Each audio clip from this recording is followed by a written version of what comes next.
Hello, everyone. Thank you for joining my session.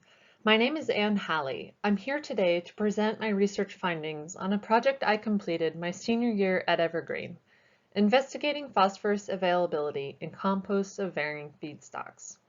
Please feel free to take screenshots of my presentation. Compost recycles food waste like kitchen scraps and perishables, animal manures with bedding, and green wastes of lawn clippings, leaves, brush, and garden debris into a beneficial material rich with microorganisms, organic matter, and essential nutrients like phosphorus, perfect for farms and gardens. But what about our watersheds? Nutrient management regulations in many states work to regulate the amount of phosphorus applied in the landscape to ensure that phosphorus doesn't end up in our freshwater lakes, ponds, and streams, causing algae blooms, which can lead to hypoxic water conditions and fish kills. So how much plant available phosphorus is found in a municipality-generated compost? Does that amount change after being applied to the soil? And how about after a year? My research focused on answering these questions by first categorizing compost from various feedstocks into three categories. Food waste-based compost, comprised of greater than or equal to 10% curbside collected food wastes. Manure-based compost, comprised of animal manures and bedding. And green waste-based compost, comprised of greater than 90% green wastes. I conducted my research at the Evergreen State College, the red dot on this map, located on the beautiful Puget Sound in Olympia, Washington. The compost samples that I gathered were collected from around the Puget Sound region. This region of the state was ancestrally the land of the Squaxin, Cowlitz, Nisqually, Muckleshoot, Duwamish, Snohomish, and Coastal Salish native tribes. In performing and sharing this research, I honor and acknowledge these ancestral native lands. I gathered representative samples from static aerated composting facilities, like the one pictured, that have public-private partnerships with the cities of Olympia, Tacoma, and Seattle, running curbside collection and composting programs of green waste and food waste generated by city residents. The manure-based compost samples I attained from local distributors who import dairy-based compost products from the eastern part of the state. Within each of the three categories, I collected 3 representative compost samples, each from different producers, for a total of 9 compost samples used in the study. Samples were gathered utilizing the randomized homogeneous sampling method 2.01 guidance called Test Method for Examination of Composting and Compost, developed by CCREF and the USDA. I will put a link to that sampling video in the comments. For an experimental control and to act as my soil blending base, I obtained a moderately fine sandy loam representative of a typical low fertility agricultural soil that had not previously received fertilizers, manures, or compost. Samples were cataloged, frozen, and shipped for analysis to the University of Maine Soil and Analytics Laboratory. Samples were extracted in a 1:5 weight-to-volume ratio for the modified Morgan test and a 1:10 weight-to-volume ratio for each of the 3 other extracting solutions. Solution analysis was performed by ICP OES for the modified Morgan and the Malick 3. The Bray and the water extractable phosphorus tests were run calorimetrically by flow injection analysis. At the lab, the samples were dried, ground, and extracted using 4 different phosphorus extraction test methods. The reason for different acid extracting solutions is to attain phosphorus values that will mimic the real interactions of weatherization, parent material, biology, and pH naturally at work in the soil specific to the region where you are applying your compost. Mehlich 3 is the industry standard. Bray 1 phosphorus test is the typical test used in the Puget Sound. Modified Morgan is widely accepted in New England, and water-soluble is used universally. So identifying available phosphorus is test-specific, and it helps answer the question, how much phosphorus is in a typical compost? All results are reported as milligrams per kilogram, parts per million, ppm, in the dry sample. The overall trend that these data provide shows us that manure-based composts are going to have the highest overall available phosphorus content, followed by green waste-based composts, with food waste-based composts having the lowest concentrations of available phosphorus in this comparison.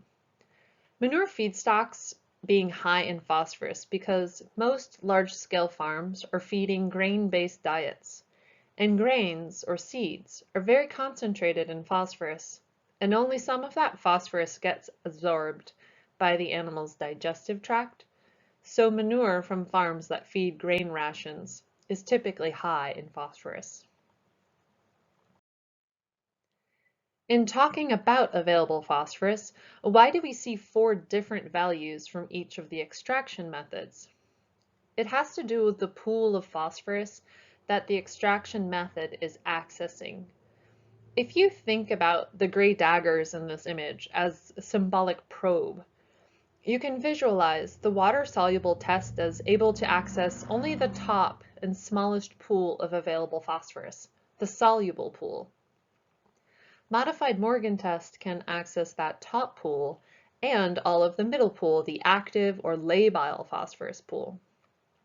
Bray 1 test can access top, middle, and just a bite of the third pool, the inactive, non-labile, fixed phosphorus pool. Mehlich 3 can access top, middle, and even more of that third and largest pool of soil phosphorus. Now, hopefully this illustration gives a deeper understanding as to where the available phosphorus number comes from when you're looking at the different tests comparatively. Going back a slide, what I like about these comparisons is you can start to understand what types of materials are present that differentiate the food-based compost from the green waste-based compost. These green bars are not only a higher concentration of phosphorus in each pool, but also Mehlich 3 shows us that the green waste-based material has more of those harder to mineralize components present as compared to the food waste-based compost. Now to answer the second question, how much phosphorus will be available when we blend the compost into soil? I made volumetric blends of 1 part compost to 3 parts soil, using a soil that I had earlier identified to be a low fertility, typical agricultural soil with a pH of 6.01, which is on par for a Pacific Northwest soil that hasn't been previously limed or amended.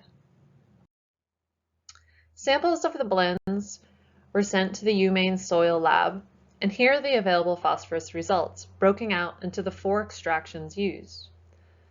Suddenly, just after incorporating those composts into a typical low fertility farm soil, the range has been drastically reduced. These graphs help to illustrate the dynamic interplays the soil characteristics impart to the nutrient availability of the compost after it is land applied. So what seemed like a potential environmental red flag on its own has been tempered just by measuring how those available phosphorus levels change upon incorporation or blending with a typical low fertility soil. 1 part compost to 3 parts soil is an extraordinarily high spreading rate for compost. This works out to about 120 tons to the acre on an actual wet weight as is basis. Samples averaged around 48% solids. My blends aim to demonstrate that even heavy applications of nutrient-rich compost present drastically different nutrient availability when incorporated into the soil. To answer why that is would fill a whole other presentation, but the short answer is soils with a pH between 6 and 7 and moderate to low levels of phosphorus contain active aluminum and iron cations. And these active cations will quickly adsorb to any available phosphate anions introduced from the compost, therefore binding the phosphates to these soil particles and making them less plant available. I simulated 1 year of weatherization on the soil compost blends by constructing a state-of-the-art incubation chamber and fast-tracking the samples through 1900 growing degree days in just 47 days at 92 degrees Fahrenheit, with 85% moisture content within the samples. An incandescent bulb within a small desk lamp, powered by a thermostatically controlled switch, allowed the chamber to maintain a constant temperature. Samples in double-layered plastic bags sat elevated off the bottom of the chamber with a wire-framed muffin tin, and they were rotated daily to ensure even exposure to the heating and drying effects of the lamp, and monitored for moisture content with a reptile tank hygrometer. I wanted the samples to respirate and cycle with ambient air, so I left the bags open and opened the lid of the chamber for 30 minutes twice a day.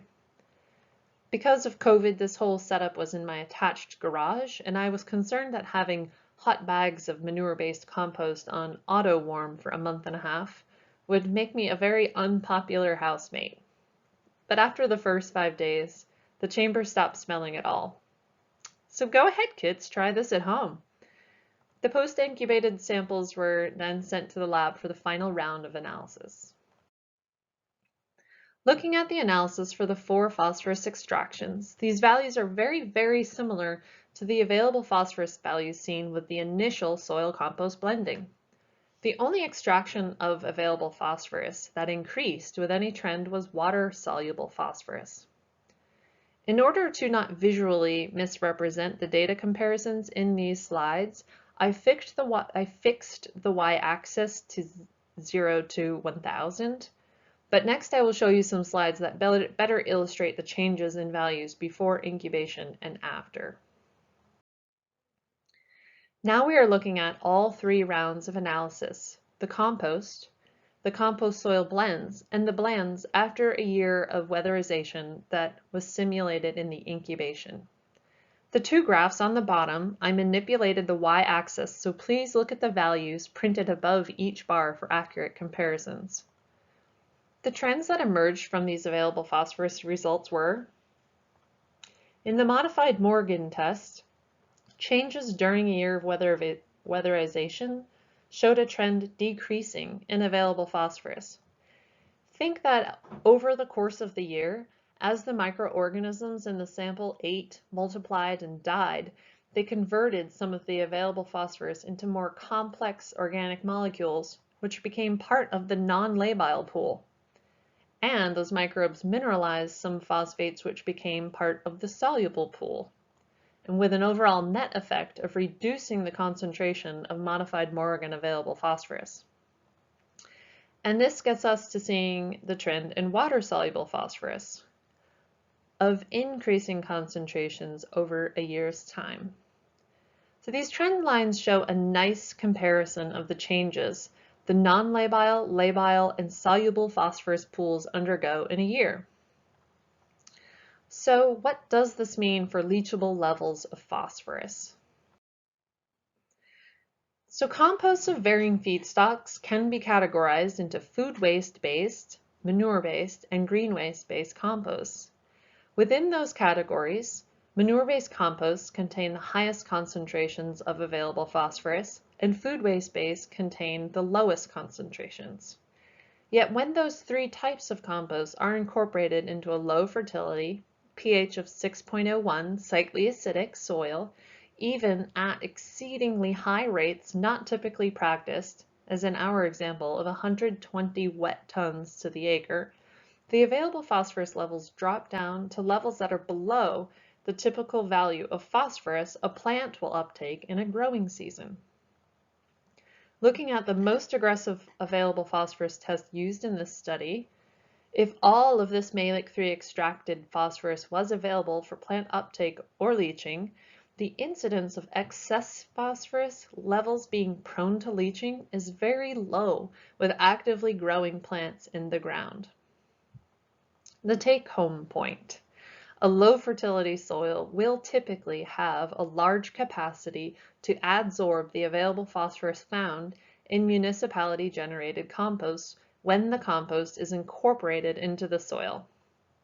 Rates of further phosphorus mineralization after a year in the ground will not increase to concerning levels. Practice good land stewardship, do soil tests and compost analysis before making compost application recommendations. To reduce the potentials for phosphorus leaching, incorporate the compost, keep a crop growing on the soil, and leave plant debris behind and seed cover crops during the non-growing seasons. This research was fully funded through the Compost Research and Education Foundation's annual scholarship program. As all of you scientists out there know, behind every completed study is a dedicated team. I'd like to thank the composting experts who welcomed me into their facilities and provided the feedback breakdown information that was a critical component of my study. Special thanks goes to Beth Simone, Andrew Carpenter, Bruce Hoskins, and Dave Muehlheisen. Your support made this project possible. Thank you for watching. Please feel free to reach out to me with any questions or feedback. Since graduating last spring, I've been working independently as a chemistry tutor and on my farm on the coast of Maine. My current research project is investigating aspirin, salicylic acid, as a treatment for botrytis, gray mold, in winter spinach crops.